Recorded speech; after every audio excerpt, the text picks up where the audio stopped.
للسائل والمحروم 70/25 یہ بھی قرآن کریم کی ایک مستقل قدر ہے جسے کسی صورت میں نظر انداز نہیں کیا جا سکتا۔ دوسرا طبقہ وہ ہے جن کی کمائی ان کی ضروریات کے لیے کافی نہیں ہو سکتی۔ ایک مزدور مہینہ بھر کی محنت شاقہ سے 60 روپے کماتا ہے، لیکن اس کے بیوی بچوں کی بنیادی ضروریات 100 روپے مہینے سے کم میں پوری نہیں ہوتی۔ یہ مزدور بقایا 40 روپے کہاں سے لائے؟ غیر قرآنی معاشرہ کو اس سے کچھ واسطہ نہیں ہوتا، یہ اس کا اپنا معاملہ ہے جس سے وہ جس طرح جی چاہے نمٹے، وہ مرے وہ جیے، اس سے کسی دوسرے کو سروکار نہیں ہوتا۔ قرآن کریم نے اس باب میں ایسی مستقل اقدار دی ہیں جو اس مسئلہ کا نہایت اطمینان بخش حل پیش کر دیتی ہیں۔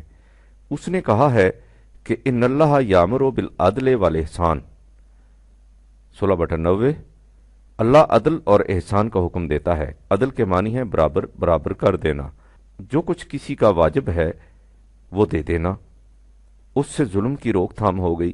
ظلم کے معنی ہے کسی کے حقوق میں کمی کرنا، اور احسان کے معنی ہے کسی کی کمی کو پورا کر کے اس کے بگڑے ہوئے توازن کو برقرار کر دینا۔ اس سے ان کی نشو و نما ہوتی چلی جاتی ہے جن کی محنت کی کمائی ان کی ضروریات کے لیے مکتفی نہ ہو۔ یہ دونوں یعنی عدل اور احسان مستقل اقدار ہیں جنہیں کبھی نظر انداز نہیں کیا جا سکتا، اور جن کا برقرار رکھنا قرآنی معاشرہ یا اسلامی مملکت کا فریضہ ہے۔ تم نے دیکھا سلیم، قرآن کریم کس طرح انفاق فی سبیل اللہ کی مستقل قدر سے انسانی مساوات کو عملاً متشکل کرتا اور انسانی ذات کی صحیح تکریم کی ضمانت بہم پہنچاتا ہے، یعنی جو لوگ اپنی ضروریات سے زیادہ کما سکیں ان کے لیے مستقل قدر یہ ہے کہ جو کچھ ان کی ضروریات سے زائد ہو وہ اسے دوسروں کی نشو و نما کے لیے کھلا رکھیں۔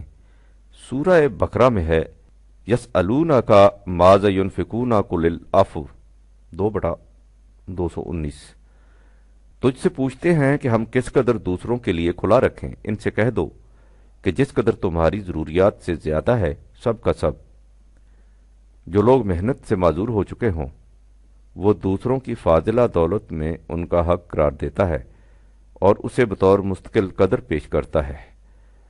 جو محنت کریں ان کی محنت کا پورا پورا معاوضہ دینا بھی مستقل قدر کی حیثیت رکھتا ہے، اور جن کی کمائی ان کی ضروریات کے لیے کافی نہ ہو اور ان کی کمی کا پورا کرنا بھی مستقل قدر ہے۔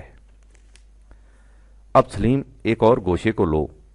جب انسانی ذات کی بنیادی خصوصیت یہ ہے کہ وہ کسی دوسرے فرد کے ذاتی مقصد کے حصول کا اعلی کار نہ بنے، تو انسانی ذات کی تکریم کا فطری تقاضا یہ بھی ہے کہ کوئی شخص کسی دوسرے شخص پر حکومت نہ کر سکے، اس سے اپنا حکم نہ منوا سکے۔ قرآن کریم نے اس اصول کو بھی ایک مستقل قدر کی حیثیت سے پیش کیا ہے، جہاں کہا ہے ما كان لبشر أن يؤتيه الله الكتاب والحكم والنبوة ثم يقول للناس كونوا عبادا لي من دون الله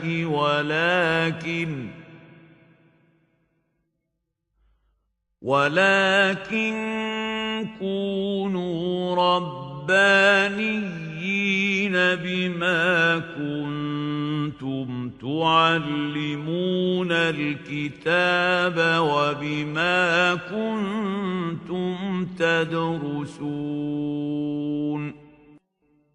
3/79 کسی انسان کو اس کا حق حاصل نہیں کہ خدا اسے ضابطۂ قوانین، حکومت اور نبوت تک بھی عطا کر دے اور وہ لوگوں سے کہے کہ تم خدا کی نہیں بلکہ میری محکومیت اختیار کرو۔ تم نے دیکھا سلیم کہ اس ایک اصول نے کس طرح غلامی اور محکومی کی جڑیں کاٹ کر رکھ دی۔ لیکن تم کہو گے کہ اگر کوئی شخص کسی دوسرے شخص کا حکم ہی نہ مانے تو معاشرے میں نظم و ضبط کس طرح قائم رہے گا؟ اس طرح تو فساد پیدا ہو جائے گا۔ تمہارے اس اعتراض کا جواب باقی ماندہ حصہ میں آ جاتا ہے جو اوپر درج کی گئی ہے۔ اس میں کہا گیا ہے کہ وَلَكِنَّ كُونُوا رَبَّانِيِّينَ بِمَا كُنْتُمْ تُعَلِّمُونَ الْكِتَابَ وَبِمَا كُنْتُمْ تَدْرُسُونَ۔ پوری آیت کا مطلب یہ ہے کہ کسی انسان کو اس کا حق حاصل نہیں کہ وہ دوسرے انسانوں سے یہ کہے کہ وہ اس کی محکومی اختیار کریں۔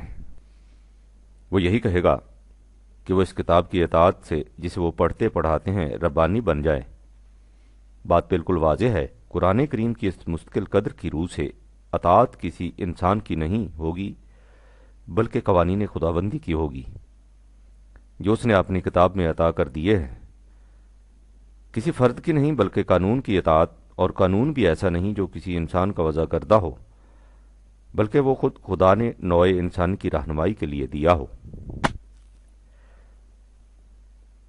اس سے ظاہر ہے سلیم کہ اسلامی مملکت میں اطاعت کسی انسان کے حکم کی نہیں ہوگی، صرف ان قوانین کی اطاعت ہوگی جو کتاب اللہ میں دیے گئے ہیں۔ تم کہو گے کہ کتاب اللہ میں تو بیشتر مستقل اقدار یا غیر متبدل اصول ہی دیے گئے ہیں، لیکن معاشرہ کا نظم و نسق تو اس صورت میں برقرار رہ سکتا ہے جب چھوٹی بڑی تمام باتوں کے لیے احکام و ضوابط موجود ہوں۔ تم ٹھیک کہتے ہو، یہ احکام و ضوابط قرآن کریم کی مستقل اقدار کی روشنی میں خود مرتب کیے جائیں گے۔ سوال یہ ہے کہ یہ کیسے مرتب ہوں گے؟ اس کے لیے بھی قرآن کریم نے ایک مستقل قدر دی ہے جب کہا ہے کہ امرہم شورا بینہم 42/38۔ یہ چیزیں امت کے باہمی مشورت سے طے ہوں گی۔ اس سے ظاہر ہے کہ اسلامی مملکت ایک ایسے مشاورتی نظام کا نام ہے جس میں قرآن کریم کے غیر متبدل اصولوں کی چار دیواری میں رہتے ہوئے ہر زمانے کے مسلمان جزئی احکام و ضوابط اپنے زمانے کے تقاضوں کے مطابق باہمی مشورہ سے خود مرتب کریں گے۔ اس سے یہ بھی واضح ہے کہ اس نظام میں یہ صورت نہیں ہوگی کہ ارباب حکومت کا ایک طبقہ الگ ہو اور باقی امت ان کی محکوم ہو۔ جیسا کہ میں نے پہلے کہا ہے، اس میں حاکم اور محکوم کا فرق ہی نہیں ہوگا۔ اسلامی حکومت اس لیے وجود میں آتی ہے کہ وہ قرآنی اقدار کا نفاذ کرے اور غیر قرآنی مسالک و ضوابط کی ترویج کو روک دے۔ اسے قرآن کریم کی اصطلاح میں امر بالمعروف و نہی عن المنکر کہتے ہیں۔ قرآن کریم نے امر بالمعروف و نہی عن المنکر کے فریضہ کو تمام امت کا مشترکہ فریضہ قرار دیا ہے، نہ کہ کسی خاص طبقہ یا پارٹی یا جماعت کا۔ اس نے پوری امت کو مخاطب کر کے کہا ہے کہ كنتم خير أمة أخرجت للناس تأمرون بالمعروف وتنهون عن المنكر وتؤمنون بالله وَلَوْ آمَنَ أَهْلُ الْكِتَابِ لَكَانَ خَيْرًا لَهُمْ مِنْهُمُ الْمُؤْمِنُونَ وَأَكْثَرُهُمُ الْفَاسِقُونَ۔ 3/109۔ تم بہترین امت ہو جسے نوع انسانی کی بھلائی کے لیے متشکل کیا گیا ہے۔ تم معروف کا حکم دیتے ہو اور منکر سے روکتے ہو، لہذا قرآن کریم کی اس مستقل قدر کی روح سے نظم و نسق مملکت میں پوری کی پوری قوم بالواسطہ یا بلاواسطہ شریک ہوتی ہے، اور اس میں حاکم اور محکوم کے الگ الگ طبقات نہیں ہوتے۔ اس سے یہ بھی واضح ہے سلیم کہ جب پوری امت کے لیے ضابطۂ قوانین دیا گیا ہے اور اس ضابطہ کو نافذ کرنے کا فریضہ پوری کی پوری امت کی مشترکہ ذمہ داری قرار دیا ہے، تو امت میں فرقوں یا پارٹیوں کے وجود کا سوال ہی پیدا نہیں ہو سکتا۔ یہی وجہ ہے کہ قرآن کریم نے فرقہ بندی کو شرک قرار دیا ہے۔ اس نے مسلمانوں سے واضح الفاظ میں کہہ دیا ہے، منیبین الیہ واتقوه وأقيموا الصلاة ولا تكونوا من المشركين من الذين فرقوا دينهم وكانوا شيعا كل حزب بما لديهم فرحون 30/31-32 دیکھنا کہیں تم مشرک نہ ہو جانا، یعنی ان لوگوں میں سے نہ ہو جانا جنہوں نے اپنے دین میں فرقے پیدا کر لیے اور گروہوں میں بٹ گئے۔ پھر کیفیت یہ ہو گئی کہ ہر گروہ اپنے اپنے مسلک میں مگن ہو کر بیٹھ گیا۔ حقیقت یہ ہے کہ قرآن کریم کا منتہا وحدت قانون کی بنیاد پر تمام نوع انسانی کو ایک عالمگیر برادری بنانا ہے۔ اس کا ارشاد ہے کہ کان الناس امتم واحدہ 2/213، تمام نوع انسانی ایک قوم ہے اور یہ بھی ایک مستقل قدر ہے۔ سو جو نظام تمام انسانوں کو ایک برادری کے قالب میں ڈھالنے کا پروگرام اپنے سامنے رکھتا ہو، وہ خود اپنے اندر فرقوں اور پارٹیوں کو کیسے برداشت کر سکتا ہے؟ اس کے نزدیک انسانوں کی تقسیم کا معیار ایک ہی ہے، یعنی کفر اور ایمان۔ هو الذی خلقکم فمنکم کافر ومنکم مومن 64/2۔ اس کا مطلب یہ ہے کہ جو لوگ قرآن کریم کی مستقل اقدار کی صداقت پر یقین رکھیں اور اس کے مطابق اپنا معاشرہ متشکل کر لیں، وہ ایک قوم کے افراد، اور جو اس کے خلاف انسانوں کے خود ساختہ قوانین کے مطابق زندگی بسر کریں وہ دوسری قوم کے افراد۔ قومیت کا یہ معیار بھی ایک مستقل قدر کی حیثیت رکھتا ہے اور قرآن کریم کے دوسرے اصولوں کی طرح غیر متبدل ہے، اور جب قرآن کریم کی روح سے تمام مسلمان ایک قوم کے افراد ہیں تو وہ امت میں فرقوں اور پارٹیوں کے وجود کو کس طرح تسلیم کر سکتا ہے؟ قرآنی نظام وحدت قانون اور وحدت امت کی بنیادوں پر متشکل ہوتا ہے۔ میں نے جو اوپر کہا ہے کہ قرآن کریم کی روح سے معیار قومیت یہ ہے کہ جو لوگ قرآن کریم کی متعین کردہ مستقل اقدار کو اپنا نسب العین حیات قرار دے لیں وہ ایک قوم کے افراد، جو اس سے انکار کریں وہ دوسری قوم کے افراد۔ تو اس سے تم یہ نہ سمجھ لینا کہ جس طرح آج ہر قوم اپنے اپنے مفاد کے تحفظ میں سرگرم تگوتاز رہتی ہے، اور اسے نہ صرف یہ کہ دوسری اقوام کے مفاد کا کوئی خیال نہیں ہوتا، بلکہ اگر کسی دوسری قوم کا مفاد اس کے مفاد سے ٹکرائے تو وہ اپنے فائدے کی خاطر دوسروں کے نقصان کی قطعاً پرواہ نہیں کرتی۔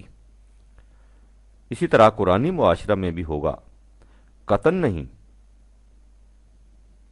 قرآنی معاشرہ میں تمام لوگ فرزندان آدم تسلیم کیے جائیں گے اور ان تمام حقوق و مراعات کے مستحق ہوں گے جو مستقل اقدار کی روح سے ہر فرزند آدم کو بطور استحقاق ملتی ہیں۔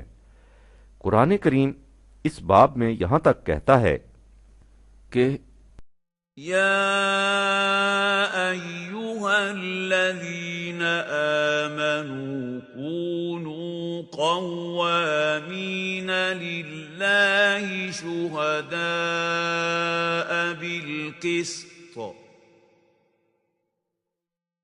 ولا يجرمنكم شنآن قوم على ألا تعدلوا اعدلوا هو أقرب للتقوى واتقوا الله إن الله خبير بما تعملون 5/8۔ کسی قوم کی دشمنی بھی تمہیں اس پر آمادہ نہ کر دے کہ تم اس سے عدل نہ کرو، ہمیشہ عدل کرو کہ یہی چیز قرآنی طرز زندگی سے قریب ہے۔ عدل ہی نہیں بلکہ یہ لوگ قرآنی نظام کی تمام نفع بخشیوں میں حصہ دار ہوں گے، اس لیے کہ قرآن کریم کی ایک بنیادی مستقل قدر یہ بھی ہے کہ ما ینفع الناس فیمکث فی الارض 13/17، بقا اور دوام اسی کے لیے ہے جو تمام عالم انسانیت کے لیے نفع بخش ہے۔ الناس میں اپنے اور پرائے مومن و کافر سب شامل ہیں۔ قرآن کریم کا خدا رب العالمین ہے، اس کا رسول رحمت للعالمین ہے، اور خود قرآن ذکر العالمین۔ اس لیے اسلامی مملکت کی نفع بخشیاں تمام نوع انسانی کے لیے ہیں۔ یہ ہے سلیم اسلامی آئیڈیالوجی کا مختصر سا تعارف۔ اس کا خلاصہ یہ ہے کہ اسلامک آئیڈیالوجی ان مستقل اقدار یا غیر متبدل اصولوں کے مجموعہ کا نام ہے جو اپنی مکمل شکل میں قرآن کریم میں محفوظ ہیں۔ جب کوئی مملکت ان اقدار کو اپنا نصب العین قرار دے لے تو اسے اسلامی مملکت کہتے ہیں، اور جو دستاویز اس کے اس نصب العین کا اعلان کرے اور مملکت کی عمارت کو ان اقدار کی بنیادوں پر استوار کرنے کا نقشہ مرتب کر کے دے، اسے اسلامی آئین کہیں گے۔ اسلامی آئین کی عمارت اس بنیاد پر استوار ہوتی ہے، انسان صرف اس کے طبعی جسم سے عبارت نہیں، جسم کے علاوہ ایک اور شے بھی ہے جسے انسانی ذات کہتے ہیں۔ اسلامی مملکت کا فریضہ یہ ہے کہ وہ تمام افراد معاشرہ کے جسم کی پرورش کے لیے طبعی ضروریات کی ذمہ دار ہو اور ان کی ذات کے ارتقاء کے لیے ایسے سامان و ذرائع فراہم کرے جن سے ان کی مضمر صلاحیت کی نشو و نما ہوتی جائے۔ اس عظیم ذمہ داری سے عہدہ برآ ہونے کے لیے ضروری ہے کہ اسباب و ذرائع پیداوار مملکت کی تحویل میں رہیں۔ انسانی ذات کی نشو و نما ان مستقل اقدار کے مطابق زندگی بسر کرنے سے ہوتی ہے جو قرآن کریم میں محفوظ ہیں۔ اس لیے اسلامی مملکت کا فریضہ یہ ہے کہ وہ ان مستقل اقدار کے مطابق معاشرہ قائم کرے۔ مستقل اقدار کے مطابق زندگی بسر کرنے سے انسانی ذات میں صفات خداوندی کی حدود بشریت کے اندر نمود ہوتی چلی جاتی ہے، لہذا اسلامی مملکت میں افراد اور مملکت دونوں صفات خداوندی کے مظہر ہوتے ہیں۔ مستقل اقدار کی روح سے ہر انسان بحیثیت انسان واجب التکریم ہے۔ کسی انسان کو حق حاصل نہیں ہوتا کہ وہ کسی دوسرے انسان سے اپنا حکم منوائے۔